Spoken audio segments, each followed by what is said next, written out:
IVM.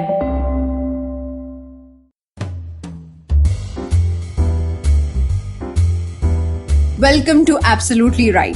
Here we are on the 75th episode. Yes, 75th episode of the very first graphology-based podcast in India. I'm your host, Aditi Surana. I'm a graphologist and a high-performance coach. So as a graphologist, I'm trained to understand personalities at a deeper level based on someone's handwriting strokes. So before I go ahead, I must say thank you so much for all your love and your trust more than anything else. I know when we began this show in the month of March, many of you didn't know the term graphology. So many people didn't believe in it. And others wondered what would they learn from these conversations. I'm grateful for this opportunity to present the subject of graphology, which is my passion, my love, my pursuit, my obsession, as you already know by now. I'm thankful also to the team at IBM Network who believed in this concept. This is a tough one to use graphology as a podcast where you can't see the strokes, but they really believed in our crazy. It takes one crazy to know the other. When we realized that we're reaching the 75th episode, we thought, what if we relook at the format? What if we change certain things? So we went through this extensive feedback drive. We wanted to know what you all actually like or dislike about the show, how we can improve it, what we can add or change about it. The findings were astonishing. Most people said that they would like to know more about graphology as a subject, the writing strokes, and how can they implement the study of handwriting analysis in their daily lives. I'm thrilled. So here is what we are changing about the show. So all these months, I decoded personalities for you. But now I would like you to join me in decoding the personalities, which means I'll talk about the strokes and explain the meaning behind it a lot more. Would you like to taste the secret sauce? If yes, then go ahead and collect as many handwriting samples as possible for our new segment called Graphology Tool of the Week. I will actually talk about one aspect of graphology or a stroke that you can analyze in your friend's writing, in your husband's or wife's writing, in your child's handwriting. So I have to give you a disclaimer. You may get as mesmerized as Sherlock Holmes, who, by the way, used graphology really extensively in his work. And there is no turning back. Once you start understanding and connecting to all these things, you'll really see people in a different light. So, welcome. I'm so happy that we are working together in a newer aspect of graphology. So, without wasting any time, let's get to today's episode. Today's episode is one more first because for the first time I'm analyzing two people together on the show. We all have heard people say that they should take a break from their 9-to-5 life and must follow their passion. Many people daydream about it. A few can actually show the courage to act on that idea. So today I have two potters who are joining me, Bhairavi Naik and Rohit Kulkarni, who quit their corporate jobs to start a wonderful pottery studio on top of a small hill around Pune called Curators of Clay. In today's episode, I will be analyzing them as a team. As people, as individuals, they are extremely different. If it were not for their common love for pottery, their commitment to dish out some great work, and to live a meaningful life, they wouldn't have survived this entrepreneurial journey. They will join us on the other side of this short break. Stay tuned. Hello, everybody. Welcome to another great week on the IVM Podcast Network. If you're not following us on social media, please do. We're IVM Podcast on Twitter, Facebook, and Instagram. So it's been a great week on the network, as it almost always is. Let me give you a couple of highlights that you should definitely check out. Chiki Sarkar was on This Round's on Me with Gauri Devi Dayal. Great conversation. I think you will really enjoy that. Shlok Ramachandran of our new show, Millennial Athlete, who guested on one of our older shows, Football Shirtball. He's a big football fan in addition to being a professional athlete. So I think it's a really interesting connection. And they had a great conversation about football just generally. Nankari, our new show about Indian food, hosted by Sadaf and Archit, talk about laddus this week and basically, how awesome they are. It's Diwali week, and I think that's an apt conversation for them to have. On the Wire Talks podcast, Siddharth Bhatia has a great conversation with Dylan Mohan Gray about his work on Bad Boy Billionaire, specifically around the Vijay Mallya episode. Definitely check out the conversation if you want to know more about that. And finally, let me recommend the Edges and Sledges Cricket podcast this week. They take a look back at the IPL 2020. They go over the final, Delhi versus Mumbai, and how that played out. And they also create their dream IPL 2020 fantasy team. Do check that out. I think you'll enjoy that as well. And with that, let's get you back to your show. Hi, guys. I'm so excited to have you over in the show. Welcome to Absolutely Right. Thank you. Thank you so much for having us. So, tell me, where did this whole crazy idea begin? So I think that we were both pursuing pottery individually for I think many years before we met. Okay. Right. So I think Bhairavi was pursuing it as a hobby. I was Yeah. pursuing it as So, a what hobby. you guys did otherwise? Like, what was the day job? So I was in advertising for many years. Okay. My background has been very eclectic. So I started with masters in science. Okay.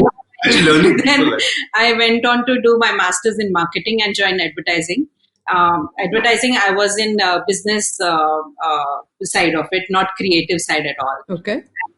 So I worked for many years in many large organizations and all, and pottery was a hobby. Okay. And I think in 2011 or 12, I started going to this one particular place where Rohit came later. So it was a studio in Bombay. There's a gentleman called Sandeep Manchekar. He used to run hobby classes. He used to sort of rent out the studio for people who wanted to practice. And what did you do as a day job? So I did many things, but essentially I used to make promos at a lot of places. So I started with MTV way back where I didn't make promos. I did music programming. Okay. Then I did a bit of radio. So I did radio. In radios, I did creatives. I did programming of music, stuff like that. And then eventually, I was making trailers for films. That was what I was doing. And like Bhairavi, I was pursuing pottery sort of independently. Like I had my ambitious forays into studio shuru karenge, Goa chalenge. I did all those. Yeah. All the things that Bombay people think about. Yeah. Basically, at that point, we got chatting and we figured that we wanted to do something individually in the pottery space or the ceramic space. We weren't very sure what. I mean, it was a little vague because You were exploring both of us, and you're figuring out. yeah, Yeah. So both of us came from branding, marketing, promotional backgrounds. So at one point, the thought was that we'll set up a store and we will curate and we will promote. So खुद का भी थोड़ा सा काम करेंगे, but largely let's work within handcrafted ceramics and then sort of promote them or market them better because we always could do thought, that. we always thought that was lacking in the market. Two things, in fact, the kind of aesthetic that we like, and plus the kind of view that handcrafted ceramics should get wasn't getting. So that was the idea. So we thought that maybe we we'll be able to sort of leverage our sort of strengths in that. I want to ask this question at this point in time. Most people who turn their passions into profession, and including myself, because, like it sounds very romantic and very glorified as an idea. But when your passion turns into a day job, something changes. What changed for you guys? I'll tell you, work-wise, I really love it. So that hasn't changed at all. I mean, in terms of, every morning I want to get up and go to work and make stuff. So that's there. So I don't think that, like some people think that it becomes tedious or anything like that. That hasn't happened with me, at least. It's every day there is an excitement. What was the different aspect of it? Like when we look at your design, they are one beautiful and they're very different than what is available in Indian market. Like other than Pondicherry, I have never seen anything even closer to what you guys do. So why, how did you come to this point of creating this style? See, I think it's like we keep telling people that though we are Indians, but both of us have grown up in very urban setting.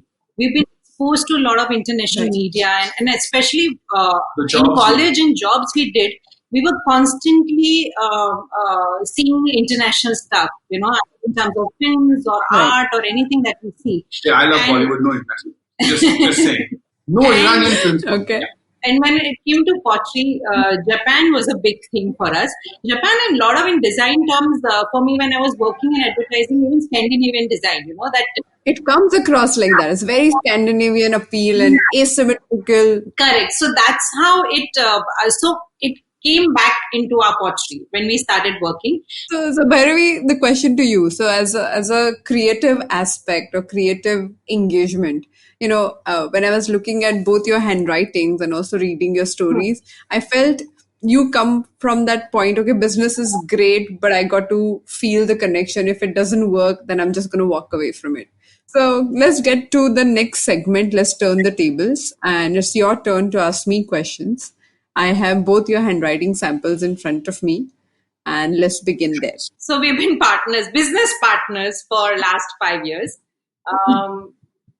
We're wondering that how, I mean, see, we've had our ups and downs and fights and lots of fights, but we've always worked together.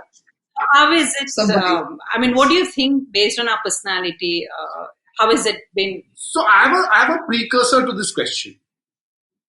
Okay. So I think first I mean, and this is academic interest as well. I want to know how this works. Like, I genuinely want to know. It's not it's not a question to like question anybody's thing. It's just that how does it work? Like, what do you see when you see a handwriting, or like how?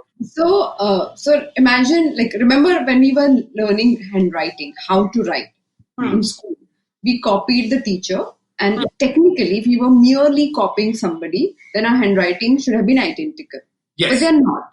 The whole class, every student develops his or her own font, and why you created your font, that goes through your multiple systems in your brain. So it begins with a thought, and then your brain receives that chemical instruction, and a lot of processing happens. By the time it comes out on the paper, it brings in a lot of information. So you're writing a word, but the way she writes and you write, the same word would not be similar, obviously. They say that there are no identical handwritings. It's like a thumbprint. So as you can't, it's that unique. So there are 800 factors: pressure, the variation, the beginning point, the ending point, the way the lines move on a blank paper. So we insisted that you write on a blank sheet of paper, unruled paper, because that gives you the play, and then you actually can talk a lot about the personality and psychological makeup. Okay. So it comes across as something, you speak with authority about another human being, and it feels like, in a way, mystical, but it is not. It's very mathematical. The feedback giving mechanism is artistic, and that requires experience in terms of all that can happen between two people. All that can happen in this person, in this situation, that situation. I think that comes with experience, and more than experience, exposure to multiple scenarios. So you can simulate all the possibilities before you give one feedback. Sure. But it is completely mathematical in that sense. So I think it's very close to what you do. Like, it looks very pretty and artistic, but it requires a lot of precision and science behind to read that science. Yeah. Okay. So now then the question is based what Bhairavi was saying, that given that you can see personality traits, and given that technically you don't know us, so actually this will come to us. It will be like a very unbiased thing based purely on your understanding of the writing that we've given you. One thing that is very interesting, though both of you are very different people, is you're both intuitive. I don't know whether you're aware or not. Like, the crazy part, or all the things that you keep talking about, if it doesn't feel correct at a gut level, then you don't do it. And both of you have paid very high price in your personal and respective lives to do that. And when other people look at it, they say, but why can't you take an easier option? So we were talking about risk before we started the conversation. So I'm not going and talking about the risk taking, but I'm talking about when you do whatever you do, it has to feel correct. Now, the way it feels correct for Bhairavi is so different than the way it feels for you. That the whole idea of correct, and both of you are adamant about that moment aligning. That's the word. So I was like being careful, but that's the word. Both of you are adamant about that moment aligning in your own mechanism, in your own personality, and without which you don't move forward, without which you do not jump in and create things. Now, this is where the conflict comes from. Now, my request to you is, for Rohit specifically, he needs to have intellectual stimulation. It is a lot to do with ideation. It is a lot to do with the next game, the next idea, the next project. Now, you always live in like 3 years down the line plan of action, whatever you do. If you are making one design, you want this design to go everywhere possible in the world or in the country. You don't know where that is, but you want to build that up. Contrary to you, when Bhairavi picks up a project, for her, the process has to be completely meaningful, and she has to indulge and she has to feel that the process is really doing everything it should do for her to own that project, for her to own that, even that one mug for that matter. Now that is a difference. So it is like chalk and cheese and how. So literally, Yeah, And I agree totally. I mean, that's why we were laughing. That's why we were laughing so often, like he's like, "Khatam karna, why are you doing this?" and all. Yeah. And I would be, no, it has to be done like this. Also, I think there are some terms which we realized later, even when we would write, like let's say we write on Instagram or we write pictures or whatever. There were some terms which we realized that while we said them in certain ways, those connotations were not necessarily negative for us, but they were negative for other people. So, for instance, if Bhairavi described, let's say, Rohit can be more flamboyant or spontaneous, she meant it in a happier, funner manner. And if I said that, Bhairavi is a lot more methodical and would want to see the sanity in the madness, like even though it's a really mad idea, there has to be a sense of, what are we doing, kind of a thing. A lot of people initially thought would sort of say that, but so does that mean that I don't mean it in a negative way at all. I don't mean that, Bhairavi is being a killjoy in any way. It's just that she's just making sure that the joy and I is sustained. must take that line and say this, that the fact that both of you are so different and one can count on the other for being yourself. Like if Rohit is being flamboyant, he needs to be that for the brand to have the aspect of reachability and like the whole idea of people connecting to it. And for you to be completely committed to the method in the chaos or madness in this sense. So that is essential. So what you will require to do in order to continue this business partnership is to make sure that you find ways in which you can respect the other for what they are. And that's difficult. All of us look at our worlds from our perspective. So what is your preference? You will automatically, naturally digress, and you will feel that what the other person is doing is time consuming, is not needed, is like probably unnecessary in whichever way. But the fact that you start drawing those lines and start creating independent spaces, and what I feel is very important is learning how to communicate with each other. So not in terms of what you speak, but it's about where do you exactly judge the other person? And know that for yourself. All of us have this internal mechanism where we judge other people for certain behaviors. And when they're very different, the judgment is very strong because it doesn't fit into your vocabulary of life and personality. So that judgment has to be, one, noticed, and second, dealt with. Because I feel right now it is there, and people feel that if I accept it, it will just solve the problem. It doesn't solve the problem, because even if you accept it, you're still judging. And it comes when you get into an argument. You're like, but you did that and you did this, and the other person is like, but this is who I am. I'm not going to change. We're doing this for the first time. I'm analyzing two people together. It's a very, very sensitive and risky space, and I avoid doing that even otherwise professionally, but it's interesting. There are some points which I can definitely see where you annoy each other a lot, which are very small things, not a larger idea, but smaller things. Now, Bhairavi is more, I can't say quieter, but she is more private person. Unfriendly, She's an unfriendly person. No. So for her, she takes time. I can't say unfriendly because when she becomes friends, her friends are forever, okay? So I would not say that she's unfriendly. It's just a different method. Are you saying I don't become friends forever? What, how are you insinuating? See, your friends have to keep your interest. Oh, yeah. If they're not interesting enough, if they're not intellectual enough for your growth, then you run. You kind of, you don't disown them, but you kind of get done with them, and then you walk to some other friend, and then you kind of keep the exploration on. That's so true, because for him there is a phase. There's one person right now, and I'll be hearing so much about that person, and I just have to wait for 15 to 20 days, and then it starts going downhill. But this person is idiotic. This person is. Here's the thing: people have a shelf life. Yeah, people are lovely, but people it takes a lot to keep you engaged. No, I don't think it takes a lot for others to be engaged with each other. It takes a lot for you to be engaged with people. So let's give it to you. I'm not saying no. That's what I meant. And I'm the saying fact that Bhairavi and you have worked for so long, already 5.5 years, is because she does not try to impress you, or she doesn't try to change her ways to kind of fit your fancy. Yeah. Also, I think the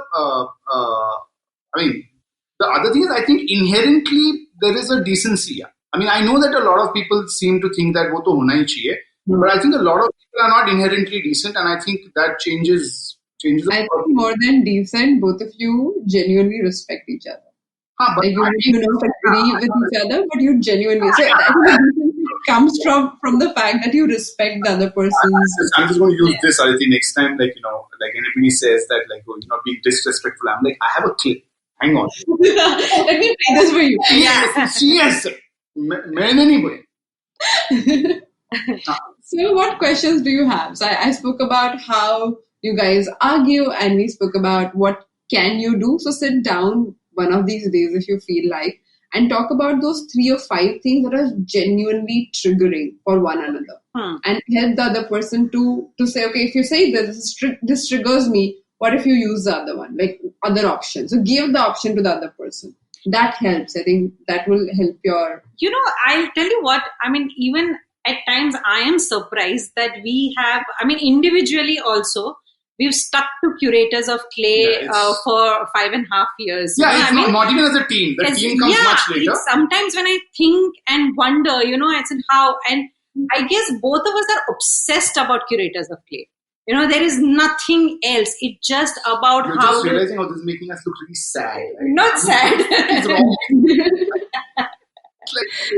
like, hey, look. I'm obsessed about many things, Aditi. I don't know. I'm obsessed about movies. I don't want to put that.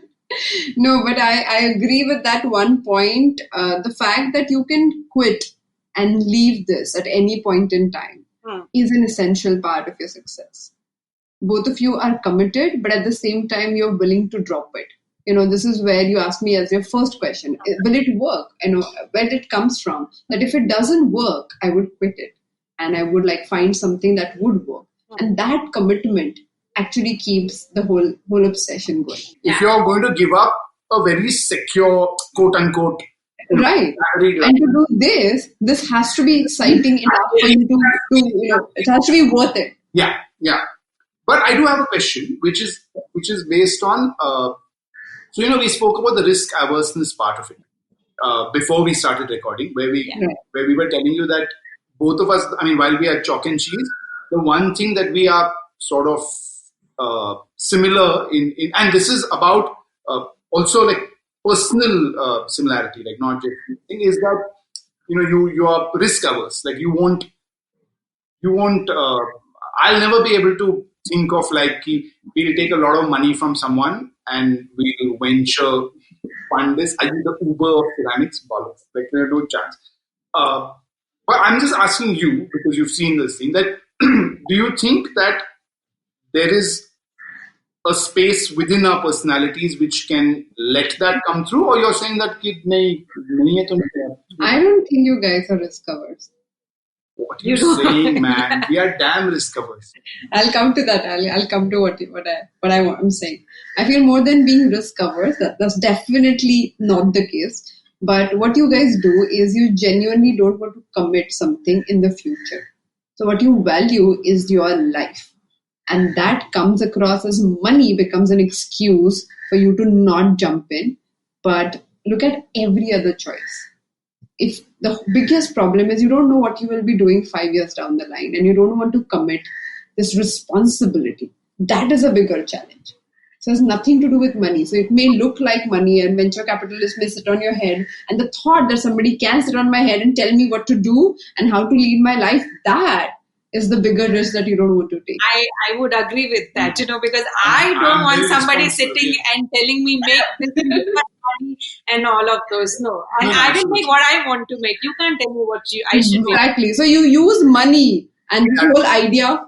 Interest, you don't want anybody to tell you what to do. Yeah, that's why both of you are using money and this whole idea that I don't want your money because we don't know how we're going to look at it, all of that. but look at all other aspects of your life. You take time, but when you're convinced, you jump in with both feet. So rarely I meet people who are this degree of risk takers. So let's break that myth for sure. I'm feeling very good about myself now. We can use it as an excuse now. Doing it for us. Thanks. So my question to both of you is is there something that is really active at this point in time that you would like to address, something that is getting to you that I can talk about? In what's I mean, I'm sorry. You know how we are on this constant evolution internally as people, and we want to take our journey to the next level, but we feel stuck, or we feel, oh my God, I don't understand this part about me. If individually, if you have questions like that, we can look at that and talk about it. No, you say.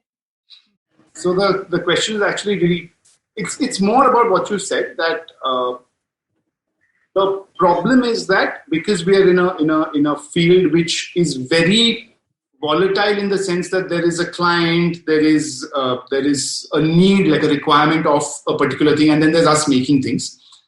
There is a lot of for me personally, and I think we've spoken about this even as a studio, that there's a lot of talk about pivoting towards being a lot more assertive about this is what we do, this is what we make, this is the aesthetic we subscribe to, this is, so if you like it, come to us. If you don't like it, too bad. But I think I personally fluctuate from thinking that maybe is this too arrogant as a person. So I will perpetually say it, and then I'll very quickly backtrack and say, okay. So that saying it and coming back comes from the fact that you definitely, and talking about you specifically, have this need to make sure that people are happy with you. Yeah, okay. So if they reject you, or if they say no in a very harsh manner, you take it to your heart. And that has happened over and over again. So in order to avoid that, you kind of say it, but you quickly change it because you don't want people to then say no or reject you. Yeah. So arrogance, again, going back to the risk-taking conversation, how money was used as a way to not step into the area, to accept that I don't want to commit a long-term financial obligation. Similarly, I feel the arrogance is used in your own mind, and this is how our mind tricks us. You use arrogance, I don't want to come across as an arrogant brand or a person, as an excuse to not look at how uncomfortable rejection makes you. Okay. But then what's the solution? So one of the most important things is to build the muscle. So for example, when people reject you, look at it, what happens, why you get all wired up when people reject you.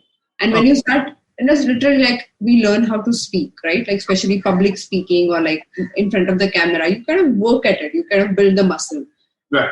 So Rohit, you being very smart and in a way very witty, you have always deflected this possibility of people rejecting you. Okay. Or when the rejection came your way, you kind of literally blocked it, or you kind of ducked down, or you kind of figured your way. You always reduced the blow when the rejection came your way.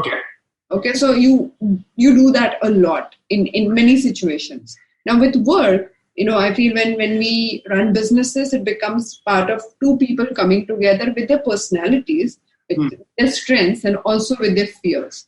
So when the whole discomfort of rejection comes your way, you technically haven't figured that out. So it would be a good time for you to look at it and set that. I feel for both of you, the business as a child is much more important than your personal preferences. That's why it is going on the way it is going on. Otherwise, it would have broken down much earlier. So the commitment to take the brand. So the brand is not you. Let's be very clear. You may come across as this very amicable, comforting person, but the brand has its own identity. Right. If you understand that you're not your brand, you're literally the caretaker of this brand, and the brand has certain limitations and certain strengths. Sure. That would help. So you won't take every rejection personally. Okay. Currently, for us, brand is our personality extension. I mean, a lot. It's very personal in that sense. Agreed. And I feel this is where you guys have to look at it in order for it to grow and do what it can do. Right now, it is limited by what Bhairavi can do. I see what you mean. By then, therefore, taking the rejection or taking whatever happens to the brand as a personal failure or a personal. Like I see, that makes perfect sense. Like you therefore you will. Yeah. So that's good. So in every conversation, and that takes a lot of work, right? Like for you to understand, okay, the brand will function like this. I may go and try things. So keeping that freedom for you to do whatever you want to do is an essential part for the brand to remain this identity that you're building. Okay. Your turn. If you prioritize that every day or every week, I want to spend this much time to extend my learning or my creativity muscle, then I'm going to work at it like that. But both of you have to keep this in mind. And I think this is like something you have to remember for life, that if independently, individually, if you're not growing, you won't be happy or you won't be around. Mm-hmm. So if it takes your independent line of art or whatever you want to do as your way of growing, or for you, if it is scuba diving or like literally figuring out your expression, like you got to do it. Like for other people, they can live without it, but both of you specifically, and that's why both of you have had these eclectic careers prior to this because of this, that if you stop learning, you start growing unhappy in no time. So that's like a switch. No, but that's true. That's true. That's true. Even in studio, if there is a lot of similar stuff, if you're doing and all, then it starts acting up. Then or just like there's no learning about it or anything like that. You constantly have to do that's bang on. While the happiness level is very high, it doesn't take much for it to dip. Yeah. and this is a similarity both of you should keep in mind, I feel, more than anything else. Because she grows differently and you grow differently. So for you to create an environment where both of you can find your ways of growing is an essential part, which is very tough because, so much is happening, deadlines, this, that, blah, blah, blah. Yeah. But prioritizing that other person's growth is an essential part for the business to grow eventually is an important part for both of you specifically. Yeah, that makes a lot of sense. So let me come to the last two questions of our conversation. One is, independently, which were your favorite failures? I mean, again, this could purely be in hindsight. Everything is like, happens for the best. And it's all been, hindsight is 20/20 and all of that. 20/20 is not such a good thing to say right now. But like, for example, like we had plans of setting up a retail space within the studio, because that's one of the things that. So, we are very aspirational recluses. We are not really, but we are very aspirational. So, it's what you start off saying, Japan reclusive. Yeah. It's a great thing to aspire to. We are nothing of that sort right now, but it's a great thing to stay. It's purely one of those fun things to sort of look forward to. So it's a dream that you'll have a retail space, you'll have a studio, and people will come to you and buy your stuff. You won't go out and want to do it. You don't. I hate dealing with websites and writing copy for. I genuinely hate it. I do it and I do it well. I think I do it well, but I genuinely don't like it. Like I'm like, nahi karna hai yaar ye, like that kind of thing. So there's been that thing, but this time we had a thing. We will set up a retail space, everything, architect, Evo, all of it sorted. And the last moment we realized that some of the funds that we thought would have come in didn't materialize. We kind of perhaps knew that they weren't going to, but we were being bullish and saying, nahi, aa jayenge paise and fir hum karenge. But when it came to the point that abhi kal paise deke ye shuru karwana hai, there was no money. And so therefore we had to sort of stall it. So there were, like you said, then there were two unpleasant things to do. One was to call the necessary people and say, sorry guys, this is not happening, which now I understand, I take as a personal rejection, because if somebody gets upset, because they will get upset, right? You've told them that the project is going to happen. The architect says it's not, oh, how come it's not happening? You only feel rejected. I mean, you're telling the other person it's not happening, but I felt very terrible that I'm saying that. And then, strangely enough, one day later, there is a massive storm in Pune, like a massive storm, like these last 3 days, like the whole studio gets flooded, there's water, and the first thing we call each other is like, see, good we didn't do it. It was, and then suddenly, and see again, then you suddenly feel very good about that decision. That, dekha, wo nahi hua. Literally 6 hours ago, you were feeling shit. You're like, this is disgusting. Like, paise nahi hai, bakwas. How can we do this? And we should have taken a loan. We should have done this. We are so stupid. Like all this, self-flagellation. Call up each other. We have a guardian angel sitting on. We're like, boss, acha, itni barish ho rahi hai. And then at that point, even dealing with that rain seems better than what could have happened. It's like, oh, we could have got really far more screwed than what we're getting screwed right now. So then even the now becomes nicer to deal with. It's like, acha, ye ek hi roof, imagine. ये fix कर लेंगे. ये fix कर लेंगे. ये fix कर लेंगे. नहीं तो इधर भी पैसे जा रहे हैं, उधर भी पैसे जा रहे हैं. Like you would have दिवाला निकल जाता. Like things like that. Yeah. So, and that actually happens repetitively with us. So maybe we look at it that way. So that's also an outlook thing that we are trying to make things good. But it does happen. So in terms of failure, I don't think there is a favorite failure, but there is a inherent acceptance ki things will go wrong, and if they go wrong, this is how you look at it. We'll deal with it. We'll deal with it. We'll feel really for that time. In studio, everybody is welcome. Everybody is treated really well. Yeah, humans, animals, everybody. So that is there, and that's what it's all about. I mean, if we can make our surroundings beautiful and fair, I think it's a good place to live in. I want to make it a prettier place. Yeah, one mug at a time. Oh, that's it. Thank you, guys. This was a great conversation. I think I didn't expect this to be so much fun, and it was literally random. At the same time, it made complete reaction to heart, Aditi. That you thought that this won't be fun. Now I'm feeling very bad that you thought it's terrible. I told you what to do with rejection. Don't take it personally, Rohit. Yeah. You thought so. Your problem. Yeah.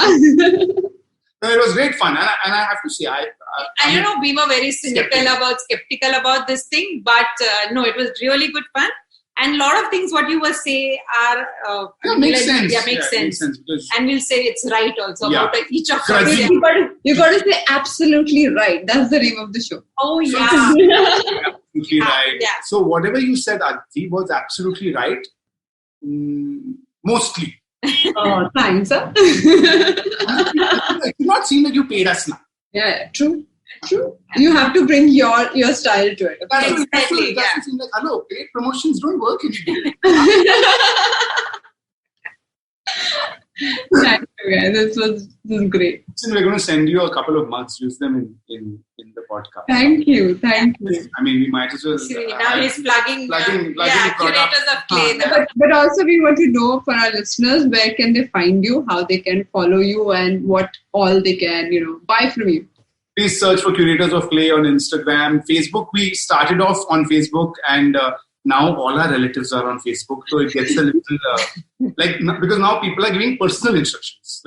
Please get bhaji when you're coming home on Facebook, on the Curators of Clay page.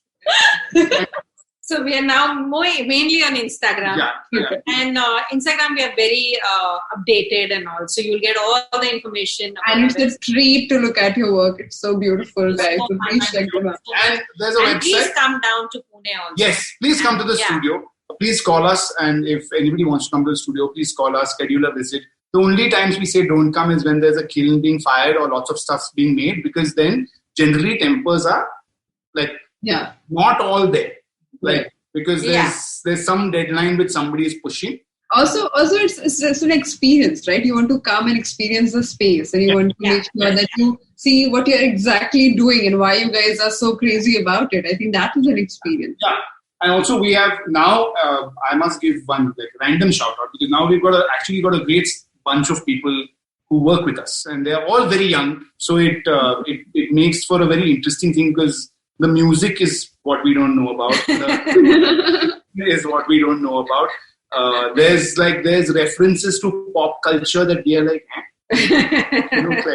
because and the only thing for that we insist that everybody who works for us does is watches Sholay. Okay.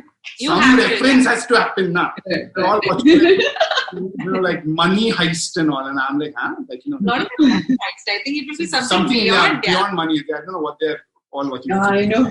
Moments where you realize suddenly that you're growing up, like old is the word. Yeah, old, irrelevant, and largely being indulged because अब चल ठीक है uncle. अभी मतलब आपकी उम्र हो गई है, मैं आपको respect देती हूँ. Brought up with, it's like you that. Yeah. My mom will be upset if I'm rude. Yeah, that's why I'm being polite to you. Yeah. Otherwise, that was that. Thanks so much, Aditi. This was great. Thank you so much. It was great. Thanks, Rashi. You're an amazing producer. Yeah. Producers are the salt of this earth. They are the pillars that hold content and these talent stars. Also, they are the people who whack everybody. The podcast is going to start with this slide. How did you like this conversation? When I don't know them as people, so when I saw their handwriting samples, I realized that they're distinctly different, almost opposite to each other. And now in the conversation, we all discovered that. That is the power of this tool of graphology. So let's get to today's new segment, Graphology Tool of the Week. Have you seen doctors' handwriting on a prescription? Yes, I'm referring to the illegible thread-like formation.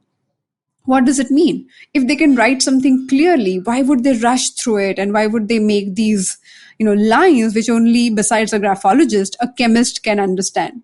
So many people ask me this, is there any conspiracy between the doctor and the chemist? Is there the commission business happening with this illegibility?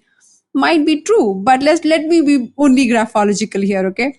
So graphologically speaking, when someone writes like this, it means the person is choosing quantity over quality. They want to reach the end, but they don't want to spend time taking the small steps, doing the detailing. They just want to reach the final aspect. It shows impatience. It talks about spontaneity in the writer's mind, and they constantly want to be on the move to reach to the next level. People who write like this tell me that they used to write more clearly, but as their workload increased because of the shortage of time, they started writing in this manner. Is it really true? If you have that writing stroke, do you also tell yourself that? Now, it might look like that, but it is not true, because illegibility in the writing is about impatience in your mind. I know the busiest doctors who do not write in this illegible style. They actually spend time writing each word clearly. Now, the explanation of the stroke might be slightly confusing as it is a new formation for you.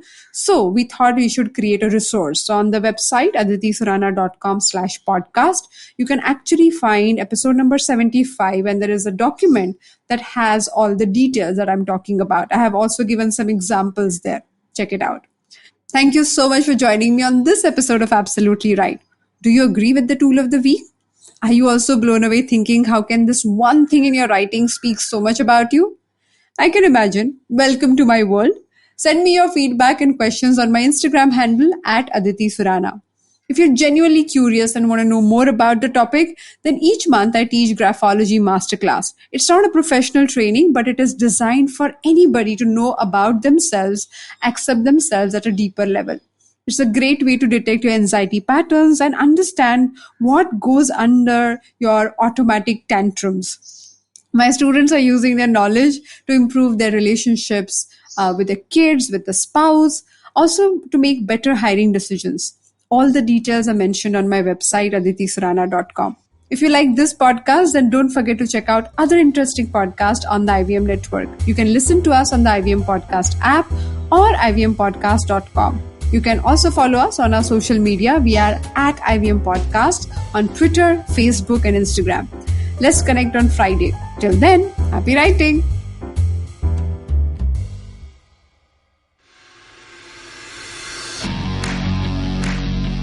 Hi, I'm DJ, one of the presenters of the Edges and Sledges cricket podcast.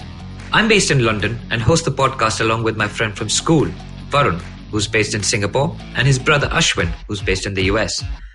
We've all been massive fans of Indian cricket all our lives, and despite living in 3 different time zones and having pretty busy professional lives, we decided to start our own cricket podcast in March 2018.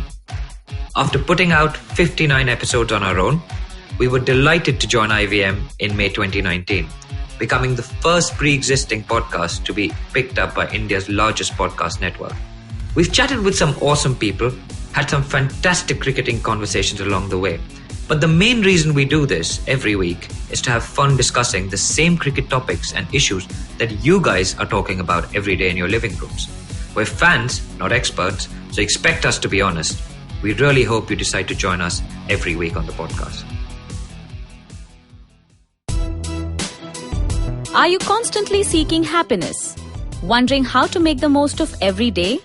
How not to let your inhibitions stop you from achieving your goals? It's now time to get your A game on. It's time to unlock your true potential.